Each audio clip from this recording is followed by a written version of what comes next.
체크인스탁으로 이어갑니다. 알파경제 김종효 이사 모셨습니다. 안녕하세요. 네, 안녕하십니까. 오실 때도 비가 오던가요? 조금씩 부슬부슬 내리고 있습니다. 네, 확실히 가을이에요. 오랜만에 뵈니까 날씨가 확 달라졌습니다. 시장의 날씨는 어떨까요? 오늘장의 힌트를 찾아보는 시간 체크인스탁이고요. 첫 번째 포인트 보겠습니다. 오늘 준비되어 있는 첫 번째 포인트, 미국 금리가 오르는 건 호재일까? 오늘 저도 시작하면서 10년물 국채금리에 대해서 좀 다뤄봤습니다. 재정 적자라든지 이렇게 10년물이 오를 만한 여러 가지 원인들이 좀 있었는데 이것이 시사하는 바, 그리고 또 우리 투자자분들은 이 데이터를 어떻게 좀 받아들여야 될지 알려주시죠. 네, 일단 가장 먼저 말씀드리고 싶은 건 속도입니다. 속도가 너무 빠른 건 내려가는 것이든 올라가는 것이든 금융시장에서 전혀 좋지가 않죠.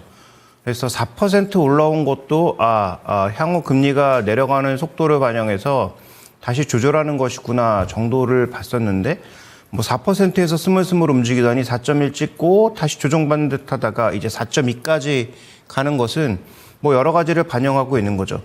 이 10년물 국채 금리를 좀 쪼개보면 기간 스프레드와 그다음에 가장 이제 기초가 되는 성장률 이런 것들을 반영해서 금리가 구성되게 되는데 지금은 트럼프의 리스크를 반영해서 이런 기간 스프레드가 올라가고 있는 것이다. 이런 얘기들이 흘러나오고 있는데요.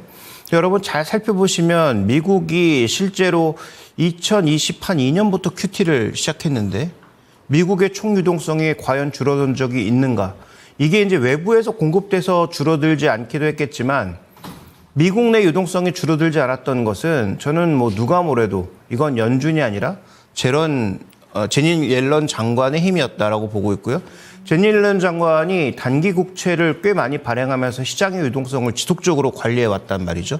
그래서 이런 유동성 공급 자체가 SVB 사태가 터졌음에도 불구하고 큰 문제 없이 넘어갔고 전체적으로 QT 속에서도 유동성을 줄이는 구간에서도 미국의 전체 유동성이 효율적으로 운용되는 그런 양상을 쭉 보여왔다라고 볼 수 있는 상황입니다.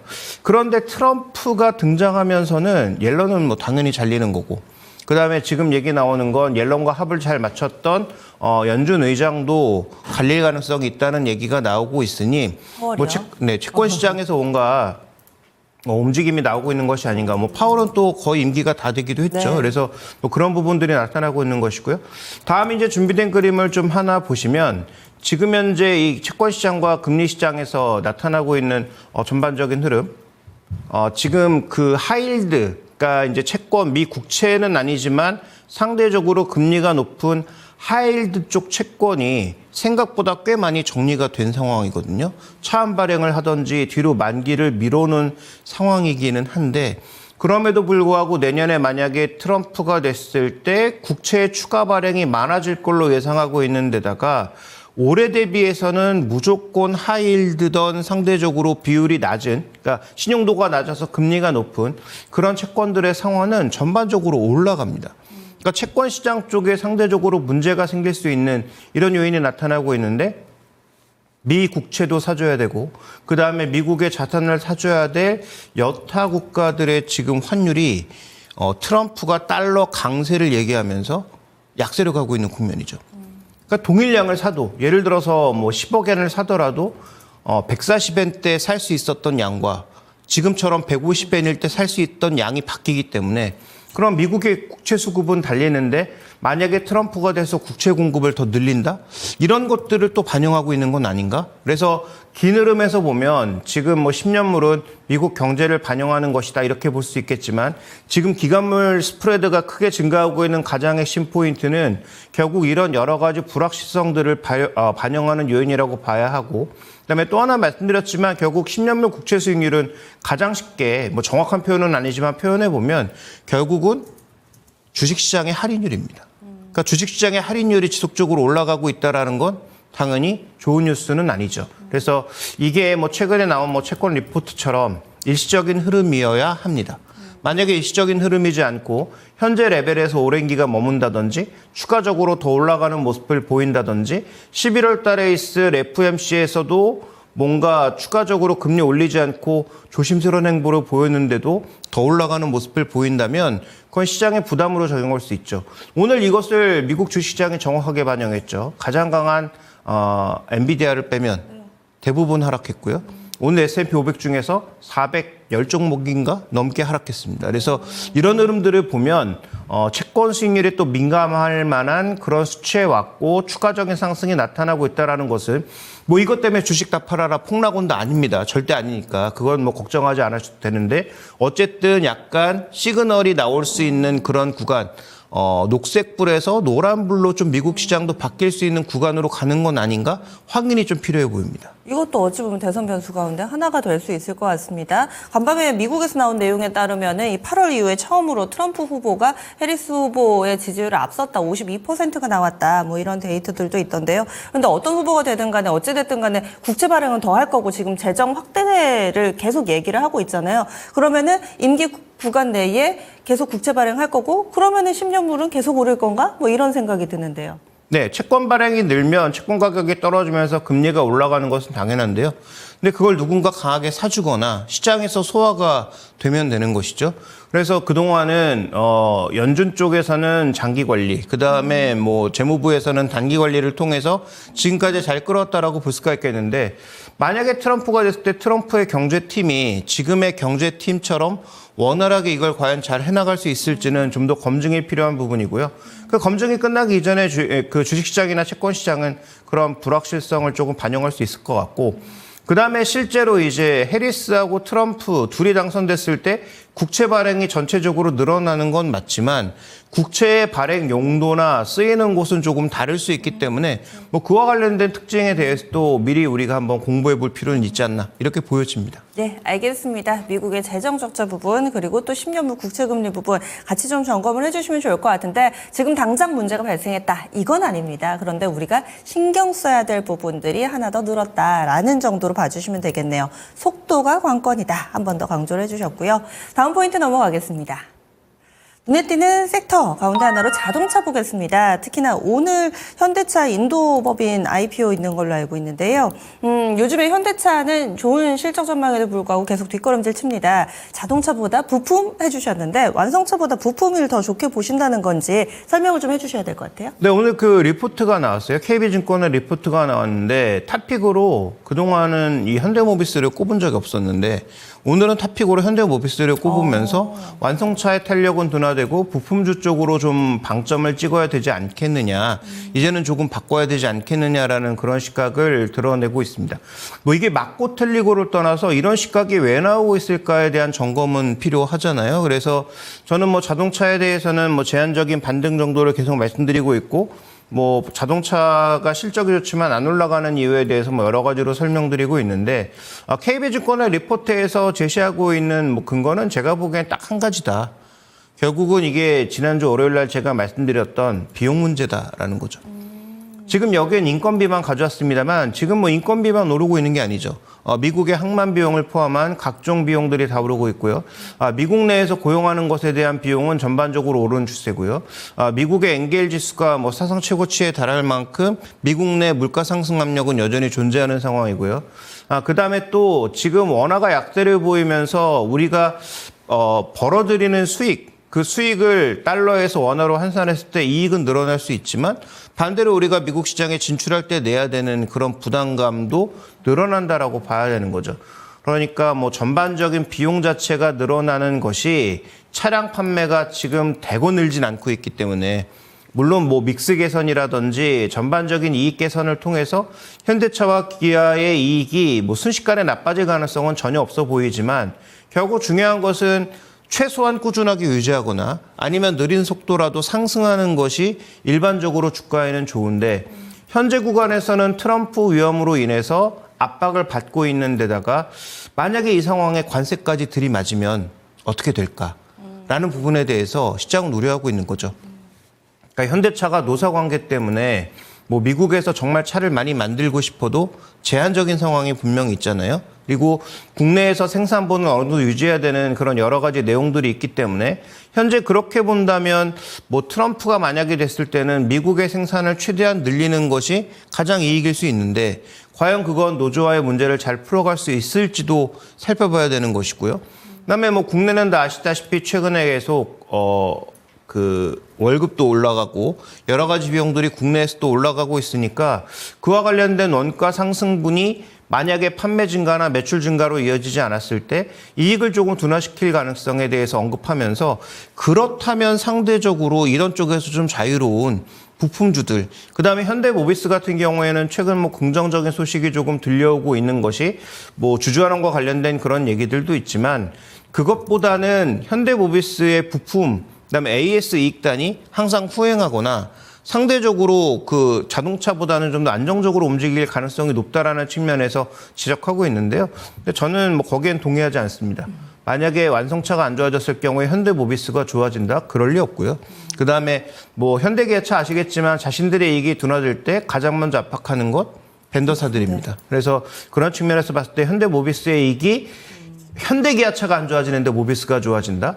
뭐 그건 있을 수 없는 일이라고 보고 있기 때문에 뭐 KB가 추천하고 있는 현대모비스의 추천에 전혀 동의하지 않지만 현재 비용 증가와 관련돼서 일정 부분 현대차와 기아차의 이익이 둔화되는 겁니다. 나빠지는 게 아니고 마이너스로 가거나 뭐 크게 나빠지는 게 아니고 상승률이 둔화되거나 아니면 조금 하향되는 그런 모습이 나타날 수도 있겠다. 그래서 뭐 다시 한번 말씀드리지만 지난주 월요일에도 말씀드렸지만 3분기 실적 발표의 최대 포인트는 결국 비용 통제다.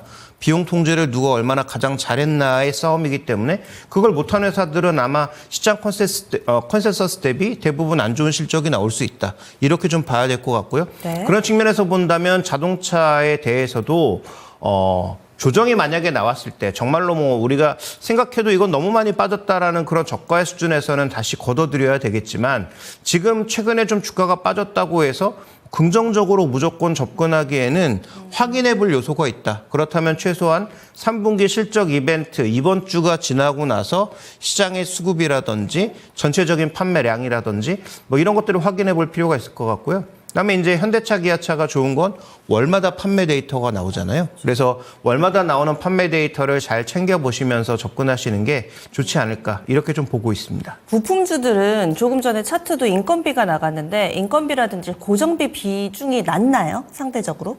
전체적으로는 다 높다고 봐야 되겠죠. 이런 뭐 제조업의 특성상 마진율이 낮은 게 결국은 뭐 고정비, 그다음에 변동비 자체가 어떻게 변하느냐에 따라서 작용하는 것인데 뭐 기본적인 이런 제조업들은 당연히 뭐 고정비도 높고 변동비도 높은 상황 아니겠습니까? 근데 최근에 이제 가장 많이 나타나고 있는 건 변동비의 증가 가능성 이런 것들이 제기되고 있는 상황이고 부품주도 완성차와 거의 동일하게 노출되어 있다고 봐야 되겠죠. 지금 비용이 중요하다고 하셨는데 이 완성차 쪽에 비해서 현대모비스가 조금 더 상대적으로는 그래도 좀 더 낫다라고 얘기를 해주신 부분이 제가 한 번에 이해가 안 돼가지고. 그건 KB증권 주장이고요. 제 주장은 아니고. 그러니까 예, 예. KB증권의 얘기는 예, 예. 그런 부품사들이 상대적으로 지금 노출되어 있는 완성차보다는 자유로울 수 있고 예. 그다음에 이제 현대모비스의 마진율이 좋은 건 부품 쪽이 아닙니다. AS 쪽의 마진율이 좋은 거죠. 그래서 그런 쪽은 아무래도 차를 그동안 많이 팔아왔으니까 AS가 기본적으로 증가하면서 뭐 이익이 올라갈 수 있다라는 논리에서 설명될 수는 있는데요.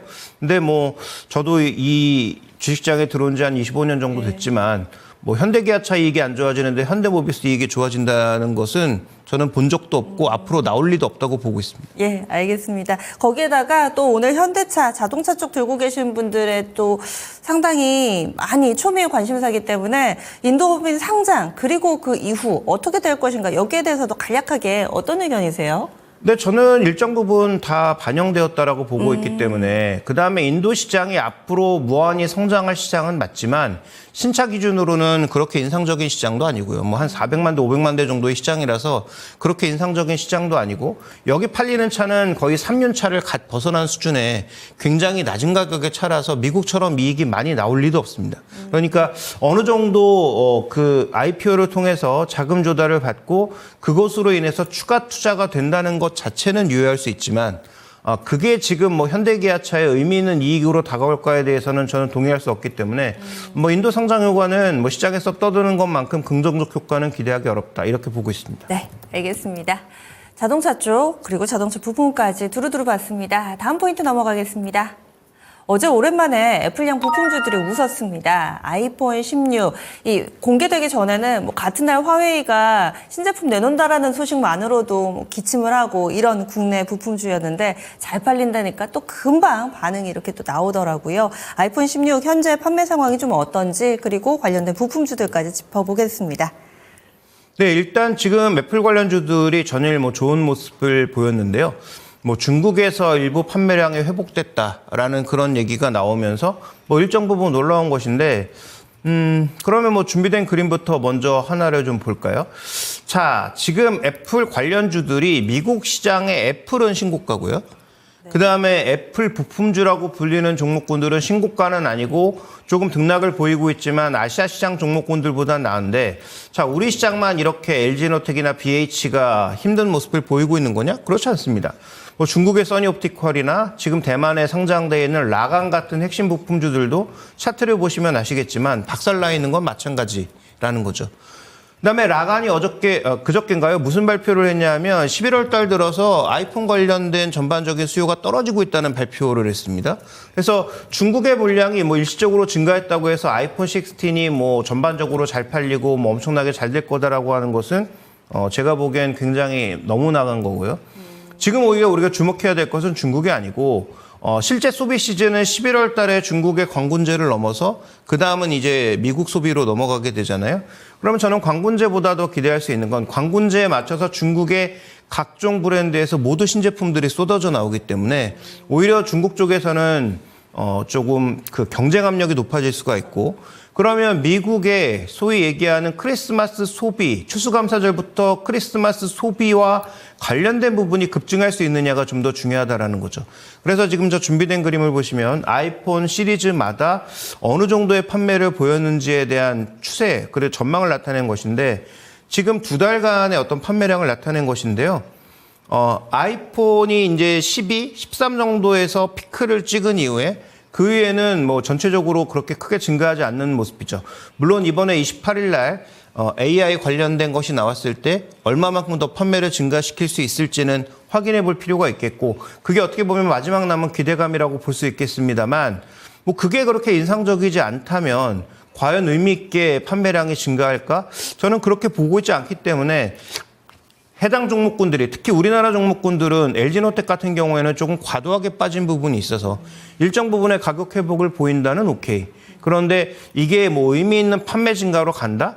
이제 스마트폰은 제가 보기엔 다시 의미 있는 판매 증가를 보일 가능성이 거의 없다고 보시는 게 맞을 것 같고요. 아무리 폼팩터를 바꿔봐야 결국은 제한된 시장에서 서로 영역 싸움하는 정도이기 때문에 여기에 큰 의미를 부여하기는 어렵다. 따라서 해당 종목군들 중에 핵심 종목인 LG노텍의 추가적인 반등은 나타날 것으로 보지만 그 반등의 폭은 제한적일 수 있고요. 특히 LG노텍 같은 종목의 반등을 추가적으로 더 붐업시키기 위해서는 28일 날 나올 AI 행사에서 과연 의미 있는 정도의 기능들을 확연하게 보여주는지를 조금 더 확인해 볼 필요가 있겠다. 이렇게 보고 있습니다. 그러면은 애플형 부품주들도 단계는 조금은 업사이드가 있으니까 트레이딩 정도인가요? 투자 의견 좀 더 정리를 해주신다면요. 네, 저는 트레이딩 정도는 가능하다라고 보고 있고, 이번에 중국 판매량보다는 28일 날 있을 행사에서 과연 어떤 것들이 나오느냐가 좀 더 의미 있는 흐름이 될 것 같아서요. 대신 LG노텍의 최근 흐름이 미국의 애플보다는 다른 부품사들과 연관돼서 움직이기 있기 때문에 우리나라 종목군들만 보지 마시고 아까 말씀드렸던 라간 정밀이라든지 그다음에 순우광학, 써니옵티컬 같은 그런 아시아 계열에 있는 부품사들의 전반적인 흐름과 같이 조금 살펴보시면 좀 더 아이디어를 얻을 수 있지 않을까라고 보고 있습니다. 네, 알겠습니다. 애플에 따라서 영향받는 전 세계의 이런 벤더사들, 부품주들이 있습니다. 그래서 이런 부분들 아이폰 16이 잘 팔린다라는 뉴스 한 후에 너무 들썩이지 마시고요. 앞으로 어떻게 될지 28일이 중요한 날이 될 거라고 합니다. 여기서 애플 인텔리전스 어떤 모습으로 선보일지, 그리고 아이폰과의 접목, 이런 부분들이 앞으로 주가의 향방을 좌우할 거다라는 투자 의견까지 주시네요. 체크 인스탁 여기서 마무리 짓겠습니다.